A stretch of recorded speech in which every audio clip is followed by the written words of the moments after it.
if you like to win in business and you've won in business and you have that nice house in the suburbs and your kids go to private schools or really good schools, and you get out of the Benz and the Beamer and your life is good, but you go to Cabo and you take off your shirt and you have this twinge of embarrassment and you work so hard to get to the vacation, wouldn't you just rather fully enjoy the hell out of that vacation and not have that twinge of embarrassment to take off your shirt? That's stupid. And so I don't promise weight loss. My promise is excellence.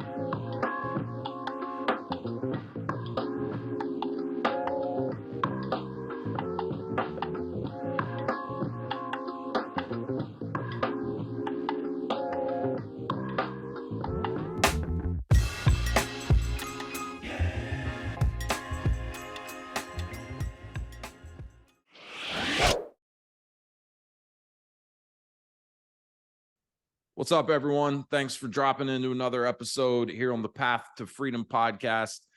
Today, I'm joined by John Madsen, and John is the CEO and founder of Superhuman. You can probably see if you're watching this, I'm wearing a Superhuman shirt.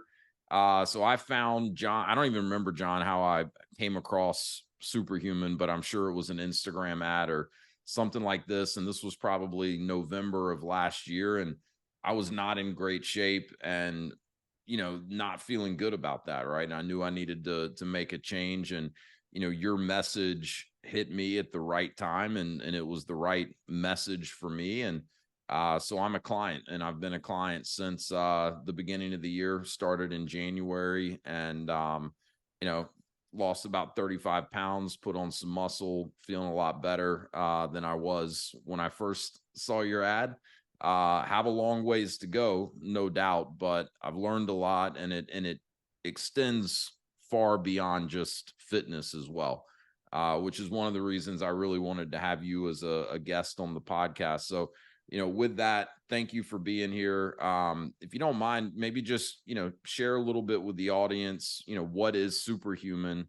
And then from there, I want to give you a chance to share a little bit of your story, because it's a fascinating story of kind of how you got to where you are now, building the Superhuman brand. Yeah, man. No, thank you for seeing that ad, and thank you for coming into my ecosystem. I love the shirt on you, man. You're doing great. So thanks for having me on your show. I want to provide as much value as possible, man. So I started Superhuman essentially 3 years ago. That was kind of it wasn't the launch of my online fitness company. We launched about 2 years prior to that under a different entity name. But Okay. as it started to grow, it wasn't going to be something that had enterprise value. The name was athletic as bleep. I don't know if I can swear on your show. And so it started rolling, but I quickly realized that, as cultish as the name was and how many people liked it, I'm like, that doesn't really have the enterprise value that I'm going for. So we switched, and this Superhuman brand has been about 3 years old. And so we've scaled from there. Essentially, you nailed it. Like, my message is for the entrepreneurs, it's for the CEOs, it's for the C-suite executives that value their time over their money. They are busy making money, they have families, they live a good life, but they've always not had the body that quite matches their lifestyle. And I think that that's a ridiculous proposition, because a lot of these guys are working as hard as I work out in the gym. They're putting as much time as I put in the gym, but they're just not efficient. And so my company has some of the best coaches in the world. We pair each person up with a one-on-one coach. Some of our coaches have PhDs, master's degrees. The education is can't be met in this sort of business. And we just help, hold people relentlessly accountable, right, to their goals. And we're known in the space for not mediocre results, but epic transformations. I love transformation. I just think there's so much carryover in fitness to business. And so I'm kind of an anomaly. I love fitness, but I also love business. And I've been able to talk about both in my messaging and attract people like you. So Superhuman is a fitness company. If you look up Superhuman in the dictionary, it's going to say above and beyond, a person having above and beyond the powers of a normal human being. And I'm like, I walk around and I get excited about becoming everything that I could become and not settling for mediocrity. Yeah, I love it, man. And the message is spot on. And one of your tagline is go get what's yours. And I know that's resonated with me. And everything that you and the coaches on your team talk about is, becoming the most elite version of yourself. And that's not, to really be that's not just in one or two areas of your life. It's got to be, well-rounded. And so that was me. Like, we own businesses, and we'd been working really hard for 5 or 6 years, building businesses, and I'd kind of let myself go, right? And the money was starting to happen, and all of that was good, and family life was pretty good, but the health and fitness piece wasn't there.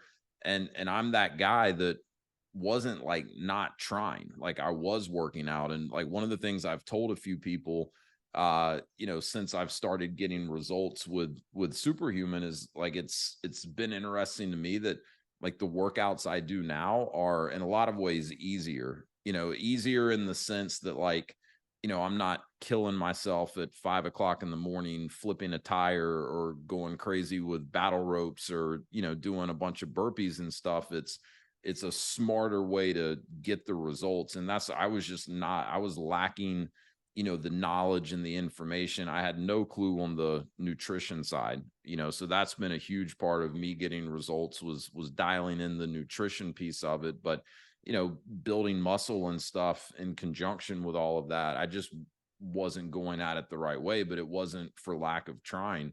And I think that's how probably a lot of the people in Superhuman were. It wasn't like they were, 100 pounds overweight and hadn't tried working out in a decade. It was just they weren't going about it the right way. And I mean, the trainers that you've brought together under Superhuman are world class. Ryan Stevens, my trainer, he's the man. And I know you've got a lot of other guys and girls that are top of their game.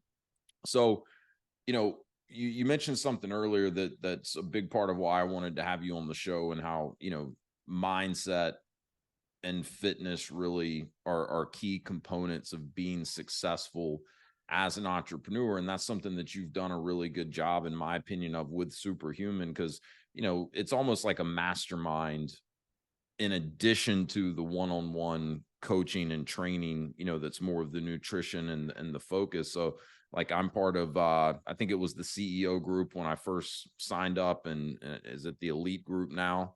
Mhm. It's like we have a weekly call, and you get on and usually share a couple of nuggets and some things that you're learning, and it's awesome. But then we open it up, and I mean, some of the people in that group are just top of their game in whatever line of work they're in. So that's been really valuable too. Where did the motivation to really turn this into more of a community than just, hey, let's sign people up, match them up with a trainer, and then on to the next? Yeah, I think that, weight loss is everywhere, right? There's no shortage of weight loss companies. 95% of people in America need to lose weight. And so there's weight loss here, there's weight loss drugs there, there's coaches here and fitness programs over here, gyms and all this stuff. And even if a person loses weight, 95% of them gain it all back, right? And so I knew that, and I didn't want to just be another weight loss company. I wanted to attract people who were cut from the same cloth as me. Like, and what I mean by that is, I think I've created a community of people who like to win, Mm-hmm. and a lot of them have won in business. And so I'm very careful with my words, in my messaging, in my advertising, because I don't want to attract the person that is laying on the couch eating Pop Tarts. It's just not my audience, right? Yeah. And I don't want to waste my time trying to convince a person that they should lose weight. And so I see a lot of people in my industry waste a lot of time trying to convince a person that they should get off the couch and stop eating Pop Tarts. I don't do that. I say, look, if you like to win in business, and you've won in business, and you have that nice house in the suburbs, and your kids go to private schools or really good schools, and you get out of the Benz and the Beamer, and your life is good, but you go to Cabo and you take off your shirt and you have this twinge of embarrassment, and you work so hard to get to the vacation, wouldn't you just rather fully enjoy the hell out of that vacation and not have that twinge of embarrassment to take off your shirt. That's stupid. And so I don't promise weight loss. My promise is excellence. And I think because that's the common theme of the messaging, the culture keeps people in, because now we have a group of people who love winning, and it's good for business, right? I don't want people to come in and then drop out. It's not that I don't want to teach people and empower them that they can do fitness on their own. They can. And if a person comes in and works and does our stuff for a year, they don't need us anymore. But what I've wanted to do is create a place where they want to keep being a part of it, because people keep pushing them to new levels. And so then we have an average lifetime value that far exceeds anybody else, because people stay in our program longer, because it's not just, hey, I'm going to help you lose 20 pounds and then you're out. That's what average fitness companies do. We're not average. We keep people in because we have this championship culture that's been curated. Yeah, I love that. And I think it's genius. I mean, I work in franchising and I work with a lot of fitness brands, and, they're all brick and mortar type concepts, but that's the biggest challenge that most of them have, is the churn, and some of them, like in Orange Theory Fitness, like they've got the marketing dialed in. They know how to get people in, they know how to get people signed up, but they tend to struggle with retention. And you're measuring lifetime value of a customer, you're measuring retention rates and stuff, and that's where those businesses become really, really challenging, especially as it gets noisier and noisier out there with all of these different options. And there's always kind of a new shiny, fitness concept popping onto the scene that people want to go try. And so to me, it makes a lot of sense that you've been very intentional about kind of, curating this culture of excellence and finding ways to add value to your clients beyond just teaching them the fitness and the nutrition. Because I can say for me, like I'm not done. I'm not where I need to be yet in terms of my fitness goals. But, once I get there, I don't see me, wanting to bow out of Superhuman just because of the value that I get. And I haven't even fully taken advantage. I mean, you've got live events going on. You're bringing in, other world-class speakers on mindset and, like biohacking type stuff. I mean, there's a lot of value there. I've even done some business with someone else in the group, that I think that commonality really set the stage for there to be enough trust there for him to work with me. So tons of, I think, continued benefit when you've been so intentional in building the culture the way that you have. And, you mentioned your marketing, like, I know you take some heat online because you're very, very specific about who you want to work with. Right. And I think you even give some income requirements, which I think is great. I mean, I think too many companies try to be everything to everyone, and then they end up being, average at best. And you've gotten really, really clear on who it is you want to help, who it is you want to work with. And you're kind of shameless in terms of saying, look, this is who this company's for. If you're not in this category, there's a lot of other options that are probably going to be a better fit for you. Yeah, it's like I've now have the cape of the villain of the fitness industry, right? Because there's two types of mindsets in the world. This is what this has taught me, because I've had to really consider this. There's a scarcity mindset and there's an abundant mindset. And my messaging really, really, really triggers a person that has a scarcity mindset. Yeah. So like, fitness is free. You shouldn't like what do you mean you have to have a financial requirement, right? And it's like, well, I'm a business. I don't like to waste time. And I want a specific type of clientele, because that's who we serve. That's how we, that's how we're customizing the programs. These guys are busy. They're not trying to win fitness competitions or do bodybuilding competitions or go win powerlifting competitions.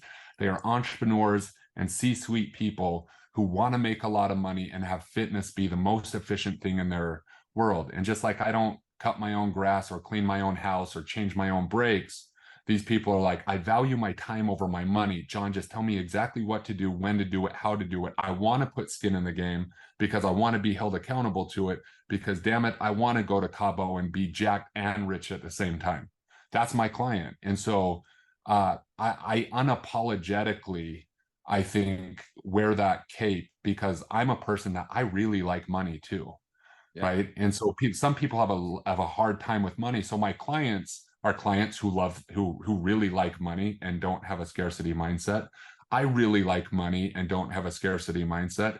And so that abundant mindset is just like they see it and they're like, I'm in, right? And then 97% of people are like, I hate this guy. Who is he to have an income requirement on fitness? And I get, hate mail and all types of, death threats sometimes. And it really triggers people. And I'm like, I'm not even trying to be triggering. I'm just telling the truth about who I'm for. And yeah, I take a lot of heat. But I also, my bank account is full every day too. So it's all good. Well, I sense you're having a little bit of fun with it too. But I mean, I think more businesses should take that same approach. I mean, you know, you being a business owner, you understand the metrics involved in your business, and it's very reliant on having the right type of marketing and advertising and getting a certain number of people to the point of filling out a form and getting on the call with one of your salespeople. And if you're not getting the right people on the call that either can't afford it or not going to be willing to commit and move forward, you're wasting a lot of time and a lot of money. And like I said, I wish more businesses would. I mean, when I work with people that are investigating different business opportunities, different franchises, inevitably someone will come back and be like, yeah, well, this business, there's a lot of things I like about it, but it's kind of a niche, target customer, or I could see a lot of people that wouldn't be willing to pay for this. And I'm like, good, because if you really, really know exactly who your target customer is and how to get in front of them and the right messaging that's going to get them to act, that's a hell of a lot better and a lot more efficient than if you're kind of guessing or you're, taking this shotgun approach and trying to market to everyone. So I'm curious because I want you to share a little bit of your story too, because you've got a really cool story. Played in the NFL for a little while. So you've been into fitness and training for most of your life at this point. And then you got into kind of the fitness industry, but in a different way than you are with Superhuman now. So instead of me trying to steal your thunder, share a little bit of your background, playing football and then how you transition from that into fitness in the first place. Yeah, man. So in high school, I was an athlete. So, I'm not going to share a big, long story, but I loved basketball, baseball, football, golf, all of it. When I got to the point where I was a sophomore, I was trying out for the football team. Back then, everybody made the football team in high school. You just couldn't quit. And so as a sophomore, the first thing that we did was we went to the weight room, and it was the first time I stepped in the weight room, and I got embarrassed because I was the weakest kid, like literally 95 pounds crushes my chest on a bench press. And I decide in the moment that I'm not going to play football because I was scared. I was like, dude, I'm the weakest one here. Maybe I shouldn't play football. I'll stick to basketball and baseball. So long story short, I quit football. I fell in love with training. I got connected with this personal trainer at the local gym my parents paid for. And for 3 years straight, I showed up Monday, Wednesday, Friday night at 7 p.m. And this dude just crushed me, right? And I loved every second of it because my body changed. I became a better athlete and my confidence changed. My mind changed. And although I never played a single down of high school football, I had the confidence that when I didn't get a scholarship for basketball, I went to the junior college 90 minutes away from my home, and I decided that I was going to walk onto the football team, and I made it. And so I don't play high school football. I walk on to the junior college team. I play there for a year, and then I decide that I'm going to walk on to the University of Utah, which was my childhood favorite football team. Urban Meyer was the coach. Alex Smith is a quarterback. And I walk onto that team, end up being, a starter, a very high draft prospect. And essentially I broke my leg with 3 games to go my senior year and couldn't run for 12 months. So I go from being a really high draft pick to not being drafted, but I reach my dream of playing in the National Football League and play there for 3 years. Never a star, right? I was always on the field. I was a special teams player. I scored a couple touchdowns, lived a childhood dream. And then ultimately my career started falling apart when I was about 26. I got cut from the Raiders, had a little stint with the Browns, then essentially decided that football wasn't going to be something that I was going to pursue anymore. And then I jumped right into my second love, which was fitness. Because of that transformation that happened when I was 16 years old, I knew that there would have never been an NFL career. Definitely would have been NFL touchdowns if I didn't fall in love with training. And so as soon as I was done with football, I went back home to Salt Lake City and opened up a performance gym. No business experience, spent my last NFL dollar on building that facility. And 16 months later, I remember being in a lawyer's office deciding whether I was going to file bankruptcy. And lucky for me, I bought all the equipment with my money. I didn't owe anybody money. I just had to get out of this commercial lease. So I didn't have to file BK. I just had to move. And so I moved, and then I moved into a little warehouse gym that was just like a closet, rusted weights, but like it was packed with kids. And then ultimately I became well known, and I had NFL players flying out, and I was training combine guys, World Series champions. Training, strength and conditioning was my jam for a lot of years. And although I went from a little storage gym to a little bit bigger gym to a little bit bigger gym, my bank account was always empty. The gym was full, my bank account was empty. And when I was 35 years old, me and my wife gave birth to my first child. And I realized that I couldn't be in the gym from 5 a.m.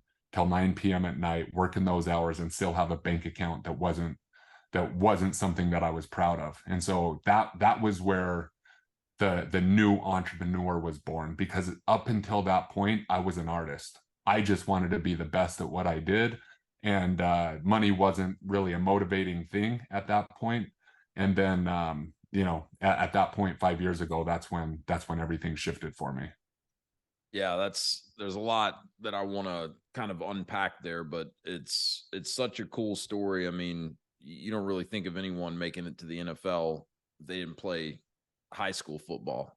So that alone, I think, kind of demonstrates the willpower and discipline that you have. But I think it's really interesting that you learned, I think, the way so many entrepreneurs learned. I know, my wife and I have been through it with our businesses. There's a very big difference between building a business that can work for you even when you're not working, or in some ways almost buying yourself a job, right? Or the way you described it, you were an artist, but the business really relied on you to be there. And if you weren't there, very little or nothing was happening with the business. And as I coach people that are either looking to transition into business ownership for the first time, or in some cases even people that have done business ownership before but maybe not set it all up the right way, this is one of the biggest things that we talk about is what type of lifestyle are you working towards, right? And obviously the income, the financial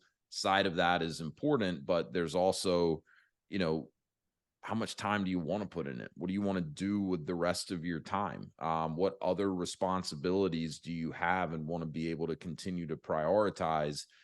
Because that's going to, number one, at least in the world that I work in, franchising, that's going to determine what types of businesses may or may not be a good fit. But, there's also things you really need to understand and be thinking about as you're starting the business to set it up to scale and make sure that you don't become the bottleneck in the business. So, I guess at what point did you come to the realization that, hey, this brick and mortar, physical gym kind of business that I've been in for a while, this isn't the way to do it? I know, your daughter being born sounds like was kind of the catalyst to saying, hey, I've got to change some things up. But at what point did you realize that ditching the brick and mortar and going to more of a virtual platform was the right direction to go in?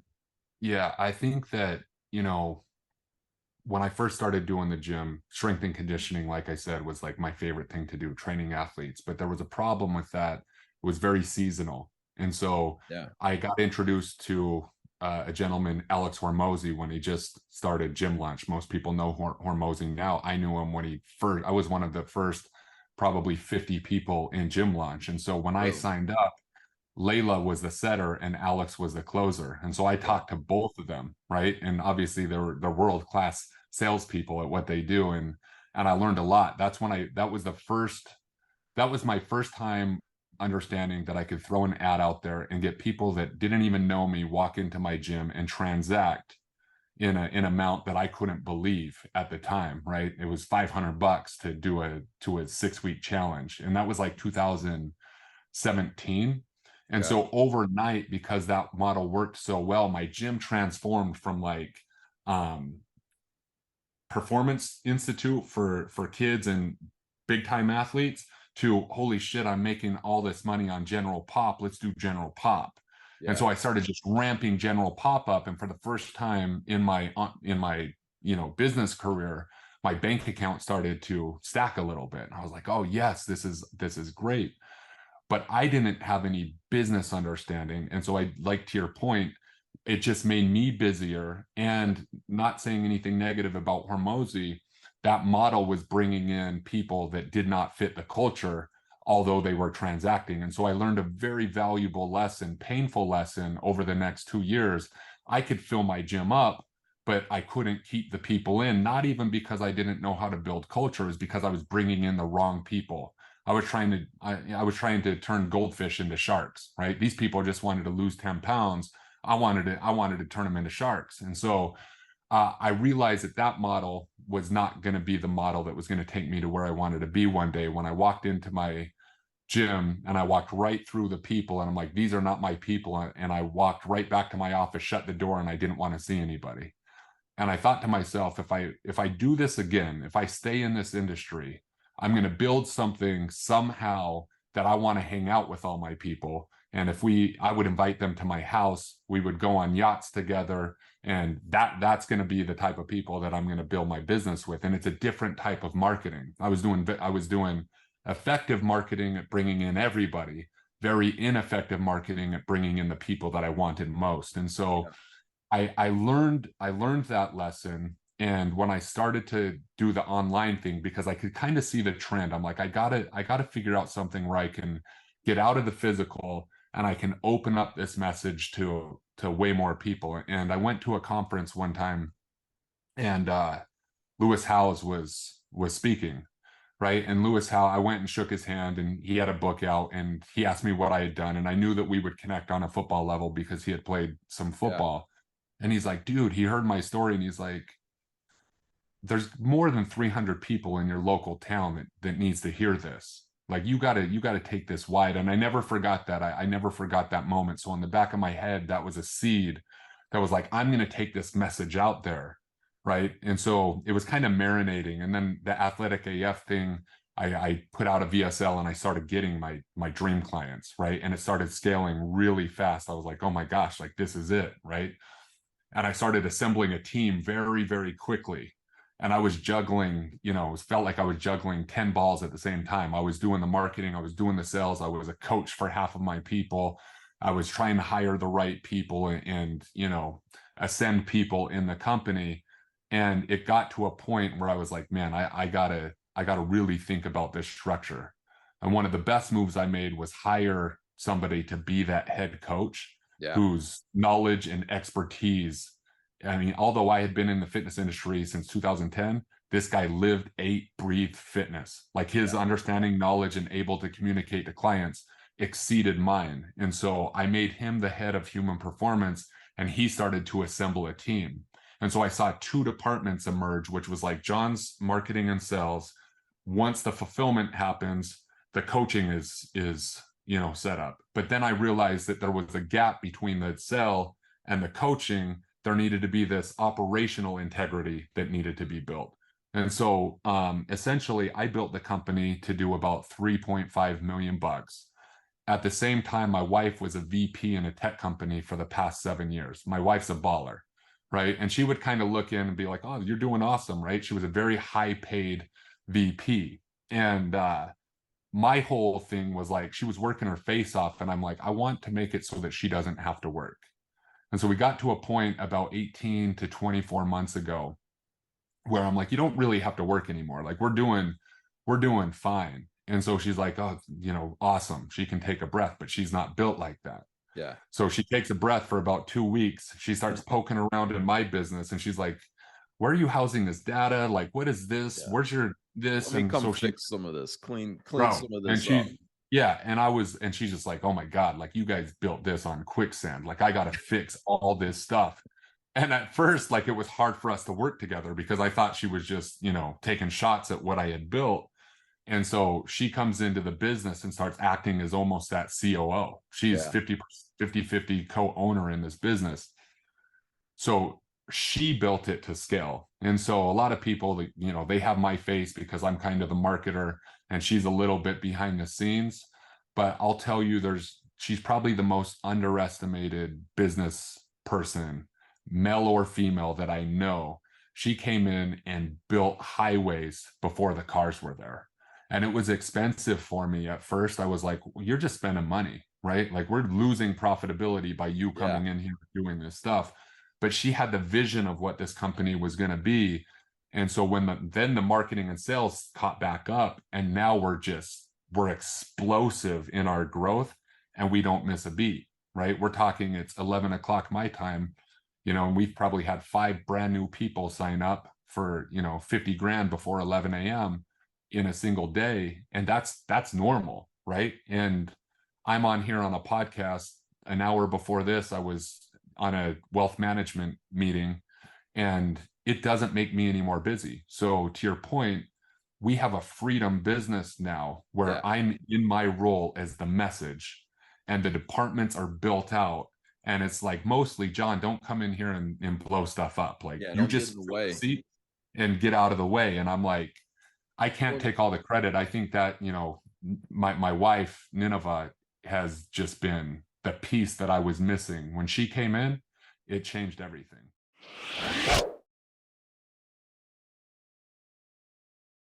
if you're listening to this podcast, then there's a good chance that you're looking to create more freedom in your own life. There's also a good chance that you realize that owning your own business can be a great way to take more control of your livelihood and create more of that freedom that we're all looking for.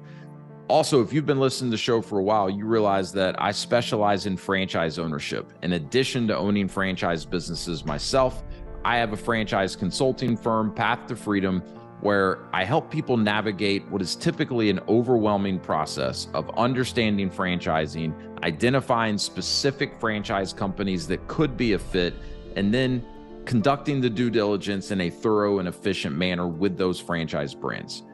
My whole purpose here is to leverage my experience working for franchisors, owning franchises myself, and how we've been able to use that to create more freedom in our lives and help you determine if that could be a path that makes sense for you as well. So if any of this sounds interesting, if you've considered business ownership in the past, whether you've explored franchising specifically or not, I'd love to connect with you. I'd love to learn more about you and what it is that you're working towards in your life and determine if I may be in a position to help. A great starting point is the link below in the show notes, which will take you to a short form to fill out, and you'll receive a free copy of an ebook that I've put together, The 7 Steps to Freedom Through Franchise Ownership. That'll also get us connected, and I'd love to set up an introductory call where I can explain a little bit more about the process that I use to help people determine if franchise ownership could be a great way to start charting their own path to freedom. So click the link below in the show notes, receive the ebook, and let's get connected. I'd love to hear from you.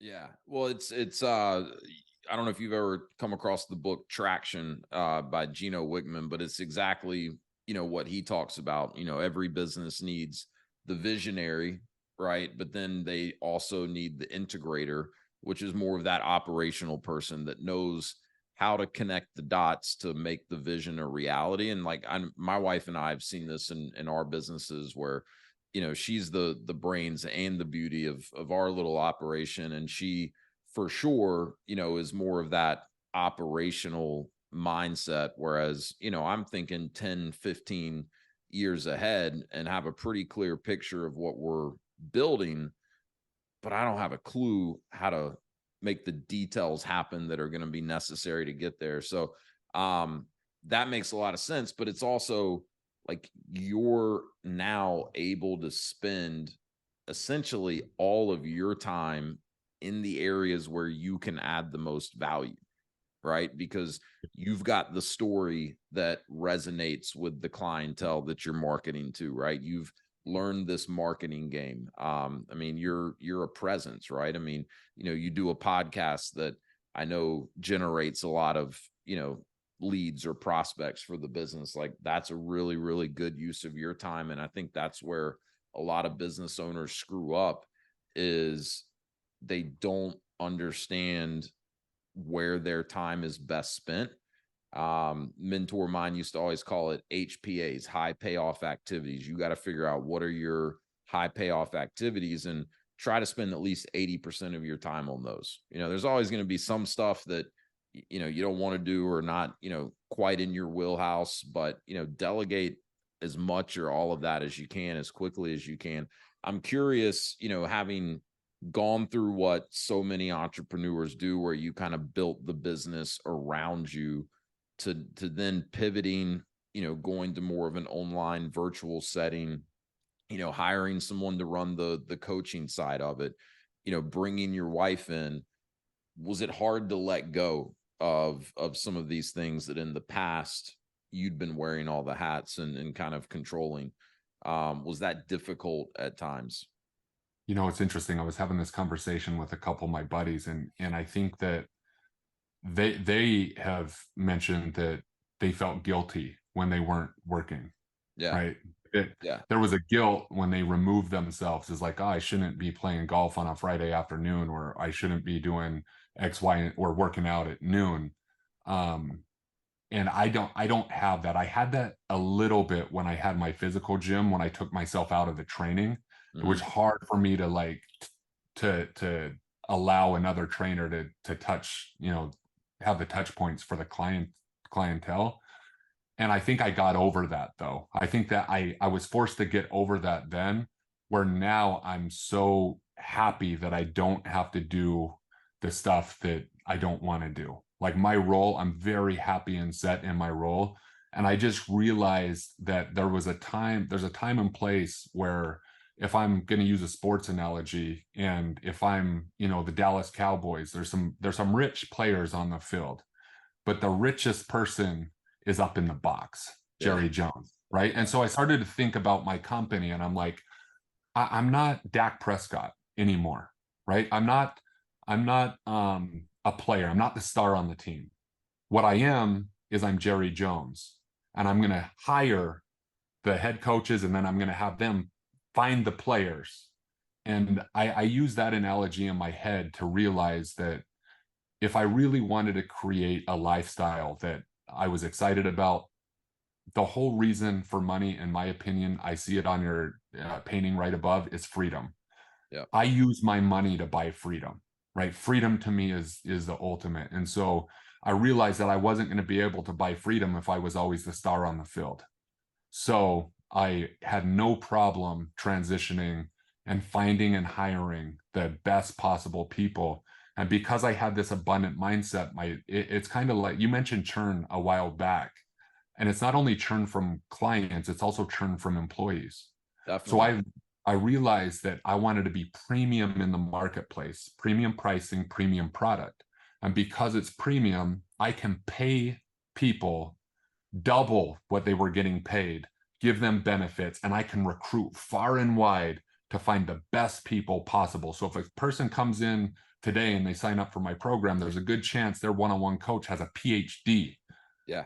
And it's like, look, I don't have a PhD, but I hired and found that person to come into my company because we're premium, right? And so because we're premium, it keeps clients in, and it also keeps the best employees in. And so because nothing would be less freedom than if you had a company that was constantly building up and then come tumbling back down. And so that was a long-winded answer to your question, but I built this company very intentionally so that I didn't have to be the star on the field, so that I could have that freedom that I wanted. Yeah, that's amazing. Where do you really see the intersection of mindset fitness and, financial success, whether that be, in building a business or, even just being a high performer that works for someone else. And I guess maybe another way to ask the question is like, why should someone who's doing really well financially, why should they get themselves in better shape? And how is that going to really help them continue to excel in every other aspect of their life? Yeah, it's interesting because I used to have this belief that how you do one thing is how you do everything. And I Mhm. realized that that was false because I was running around a bunch of rich people that wore Rolexes that were fat. Yeah. And so I was like, it obviously didn't translate, right? The Yeah. mindset from the business didn't translate. Why? And I'm like, well, they don't love fitness. They have no desire for it, but they have a lot of desire for money or status, right? So it's like, therefore, they're very disciplined in their business and they're very undisciplined in their fitness. And so I realized though that these same people, if they were to buy a $40,000 Rolex, who buys, like, why would you buy a Rolex? And nobody Status. buys it to tell time. Yeah. Status. Nobody that buys a Rolex does it to tell time. You ask a person, and it's usually not even wound because they barely wear them, and they're like, oh, it's not wound. They check their phone. Yeah. It's like you're wearing a Totally. $40,000 watch on your wrist. Why? Yeah. And they consider it, right? And if they're honest with themselves, it's a status thing. Yeah. That's why people have fast cars. I drive a Lambo and a G-Wagon and a Porsche. I like status, right? And I also like watches. But these guys that had the status accessories forgot that their most valuable and most powerful status play is not a watch or car that they could buy, but it's the business, it's the body that they wear 24/7. And I think like when I hit them with that message, they realize that as good as they are in business, imagine how much better if they walked into a room and their peers and their competition saw no weakness. It's like Yeah. they walk into a room with the presence and the watch and drive the car. I don't care, but come out a jack mother effer Yeah. and be rich at the same time. And I paint that picture for them, and they're like, yeah, shit, I want that. I forgot about that, man. And they forgot about it because they're married, they have good kids, they love their wife, and they're like, why do I need a six-pack? I don't need it anymore. It's like, well, why do you need that watch? Right? You're trying to peacock people because that's what men do, but let's peacock them with the real thing and show up with a presence. And so not only that, beyond status, right? I always use another analogy, which is a lot of these guys come in stressed out. They're burning the candle at both ends. Yep.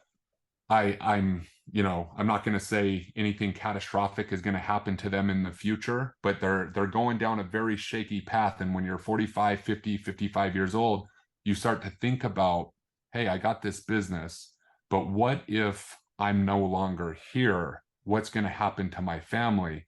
And there's this longevity play. And so inherently they know, like, hey, man, I better get my health in order so that I can take care of the people I love most for a lot longer time, because the way I'm living my life with the alcohol and the food is not looking good, right? Yeah. And if we want to take it even like if a person's not in terrible shape, it's just like, imagine if you're already doing good in business, if you were treating your body like a supercar with premium fuel, complete optimization, mental clarity, and your focus is on point, right? Your health is optimized. How much longer and how much farther will you go versus the guy who's stressed out and burnt out? And so there's a couple different ways to look at how that intersection of fitness and business can happen. I always say, look, if you're not fit and you do great at business, watch what happens when you get fit. That focus will have carryover and you'll do even better.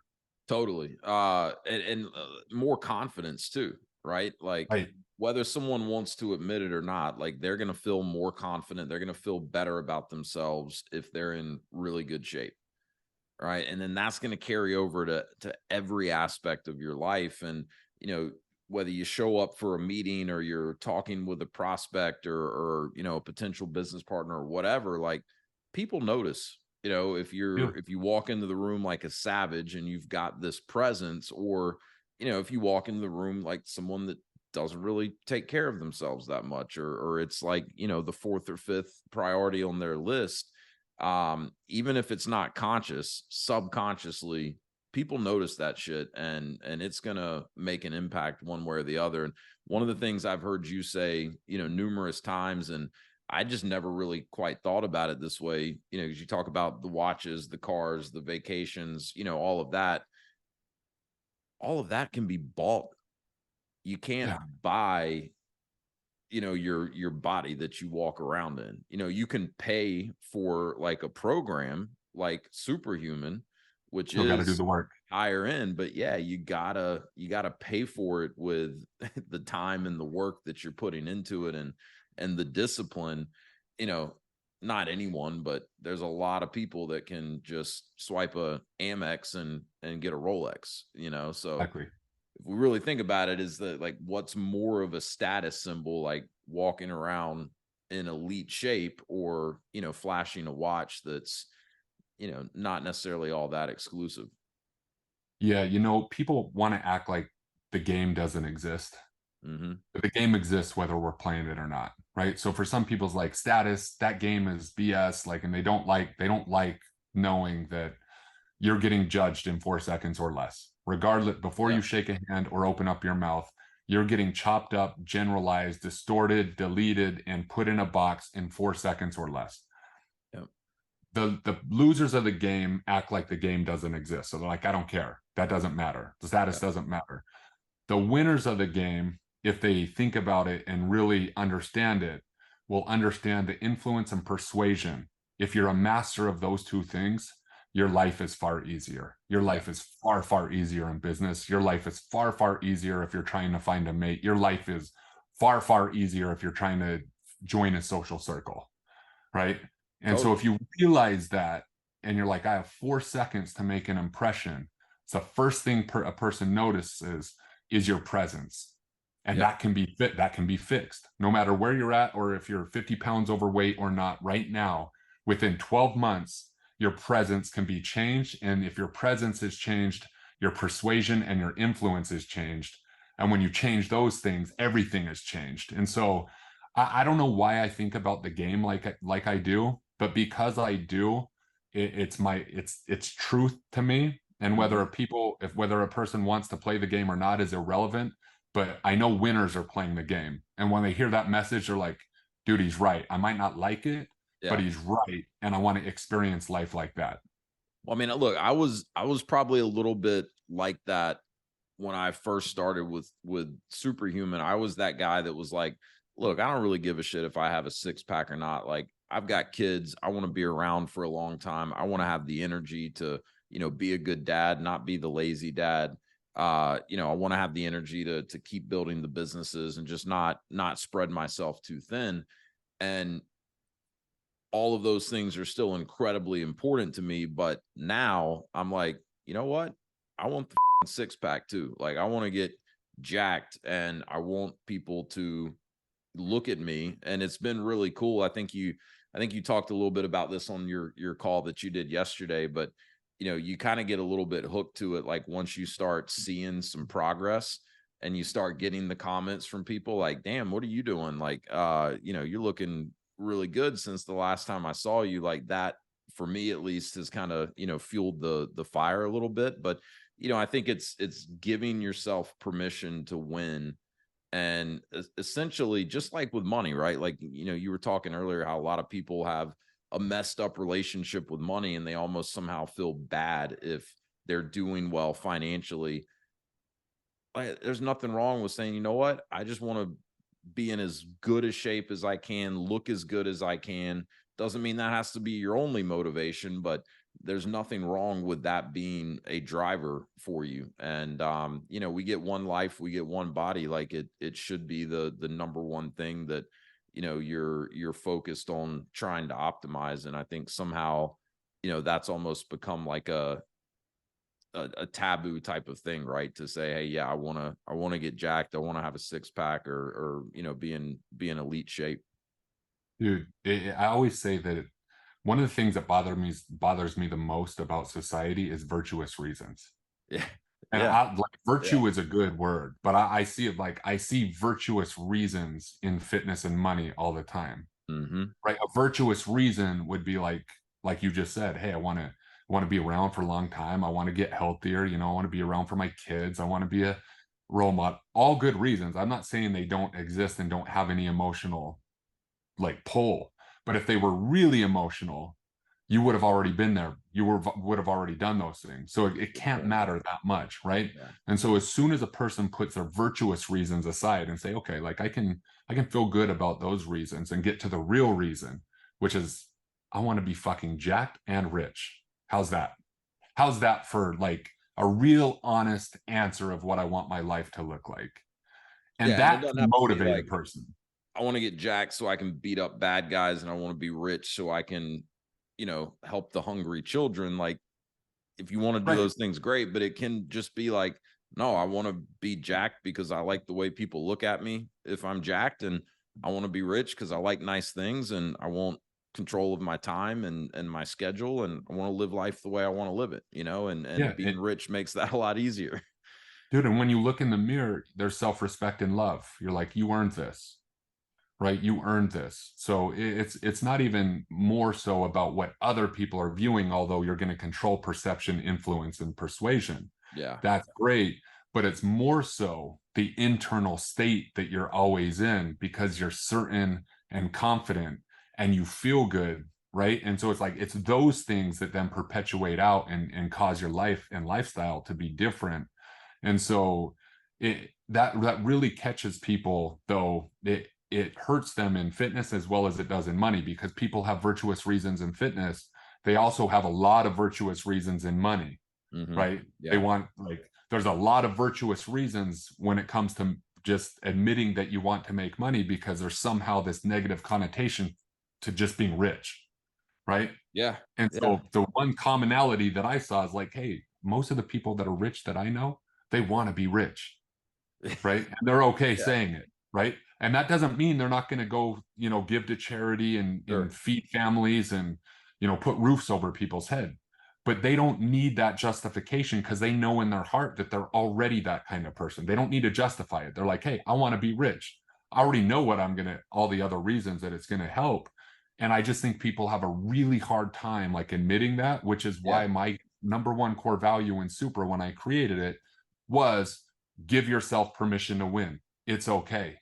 Right. And so that like embodies both of those things. Is like, hey, it's okay to want a six pack. It's okay to want $100 million.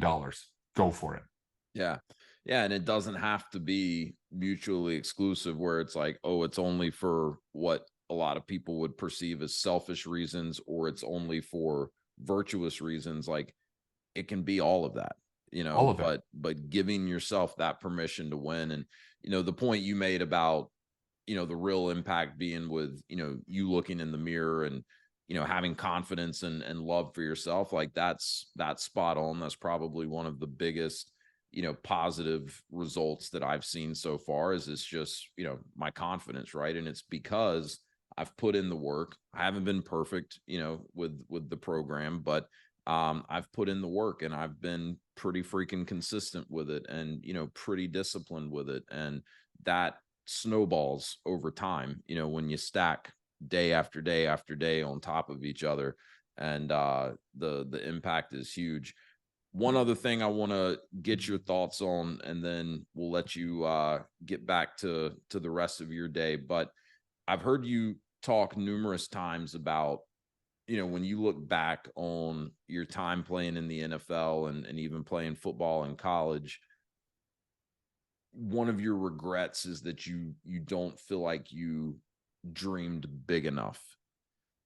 Talk a little bit about that, and what advice would you have to, the other aspiring entrepreneur or small business, or even the up and coming athlete that may listen to this? Like, what advice would you have when it comes to, dreaming big? And I guess this goes hand in hand with giving yourself permission to win and not, setting limitations. But expand on that thought a little bit, because I've enjoyed hearing you talk about that.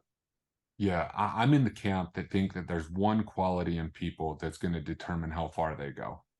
And a Okay. lot of people want to say discipline or willpower. And I'm like, yeah, those things are important, but desire and hunger and ambition, right? Like if they're they could be three different things, but I'm going to talk about them as kind of the same thing: the desire in your heart, the ambition that you have, right? And that hunger to make yourself something. And so for me, like, I always wanted to be a professional athlete. There was a desire there. I obsessed over it from, the earliest memories was like sports and professional athlete. And when I got to the NFL, it was almost like looking back, I'm like, yeah, that was inevitable, because like I was submersive in my mind about being a professional athlete, right?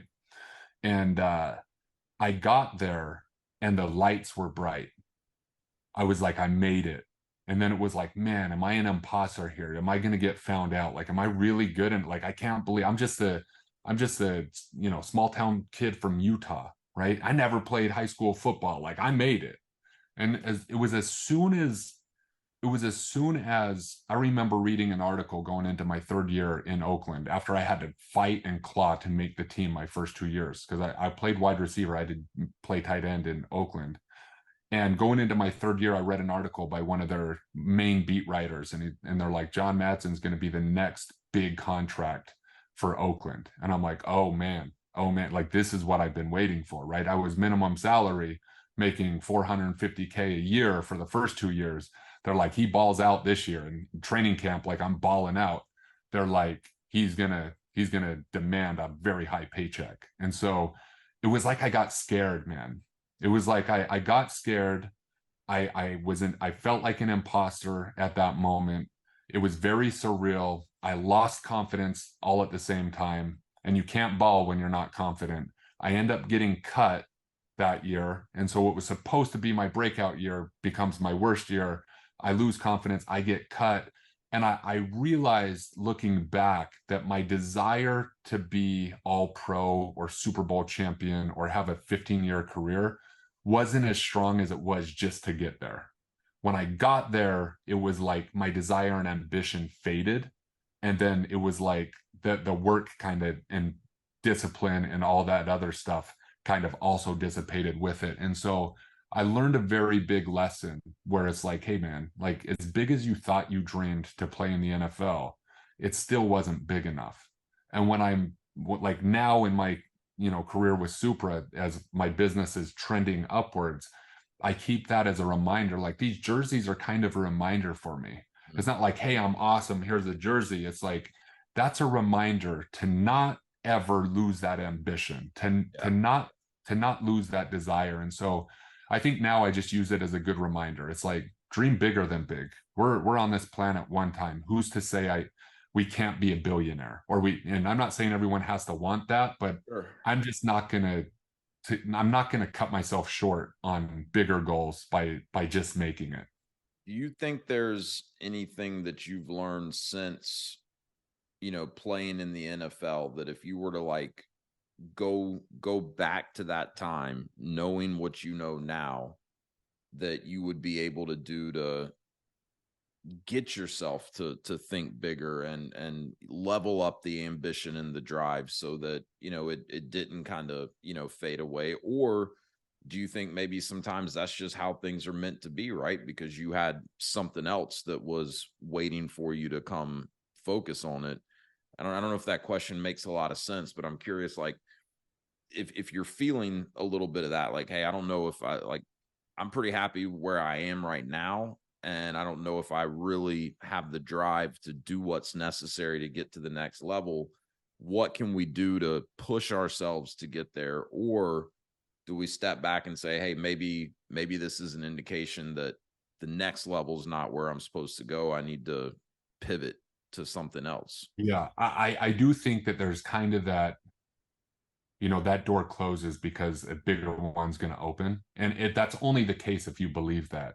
But to answer your question, if I could go back now, if there was one thing that I know for a fact now that would have gotten me out of that little funk that I was in at the wrong time, it's awareness around this single fact that I was terrified of failure. And what I mean by that, it was when I lost my confidence, all I could focus on was going back home and getting cut. Where your focus goes, energy flows. And so I had no ability to break myself out of the funk, because I was so afraid to fail. And what I know now about myself is it wasn't that I was just afraid to fail. It was about what other people thought of that failure, Yeah. right? It's like, oh, he couldn't make it, he couldn't hack it, or this or that, right? And now I live my life in such a way where I really could give a shit less about what people think. I really, really could, right? And so I think that if I had this awareness back then, I would have allowed myself to play without thinking about what my coaches thought, without thinking about what the other players on the field thought, without thinking about what the fans thought, with thinking about the beat writers thought. It was like I was so afraid to have the spotlight on me. Now I would have just gone out and balled out, like completely balled out. Like my ability was there, talent was there. And I can see this in some players, right? Like Travis Kelce's one of them. Love him, hate him, don't like him. I like him for some reasons, don't like him for other reasons. Don't need to get into it there. Yeah. Right. But what I love is like that dude is the epitome of like, bro, like he's just gonna go ball out. Yeah. He does not care, dude, does not care. No. And it's this freedom of play that is showcased. I couldn't do that. I was locked up in my play because I was so concerned and so afraid about what people thought.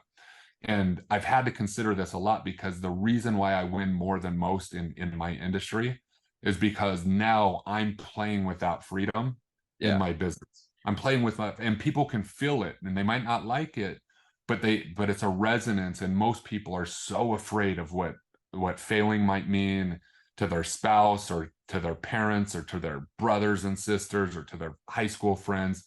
They can't let it rip, man. I can let it rip. I can let it rip all day long. Yeah. I love how you put that, balling out with the freedom to just do it and do it your way, right? Because I think whether you're talking business or sports, like, I mean, some of the most successful people, they're not out there doing it the same way everyone else is doing it or the same way people have always done it. And I think, it's real easy to fall into that mindset of like, well, this is just the way it's always done. This is the way tight ends run routes, right? Or, this is the way fitness companies market their business, and they don't set income requirements because that's going to piss some people off and that's going to limit the number. And so what you're doing is different than I think what any other online fitness companies doing, and the results are speaking for themselves. So I think that's really, really good advice. Well, look, man, I know I've kept you for a while now. This has been, awesome as usual. You've been, an inspiration to me and had a lot of impact. So I appreciate you, appreciate what you're doing with Superhuman. I know you're helping a lot of other people, and hopefully this podcast will be valuable to those that listen. And, if anyone's out there, and that you're not in your peak fitness condition, go check out Superhuman. I'm glad that I did, and I've gotten a ton from it. Tell people where they can find your podcast. John has an awesome podcast. I listen to it pretty much every Monday morning. It's a good way to start the week. Where can they find the podcast, and where can they learn more about Superhuman? Yeah, so Spotify and iTunes. It's called The Show with John Madsen. If you type in my name, it'll pop up. There's about 285 episodes. It's not a guest show, so 98% of those episodes are just me ripping it for 20 minutes. Instagram, I am John Madsen. Started a new account in May, so definitely check that out. And if you are interested in Superhuman, both of those places will point you in the right direction. You could also go straight to the website, suprahuman.com, SUPRA, and that'll give you all the information that you need to see there. Awesome. We'll put it all in the show notes, make it easy for people to find. But John, I appreciate you, man. Keep doing what you're doing. And thanks for dropping in here on the Path to Freedom podcast. Thank you, brother.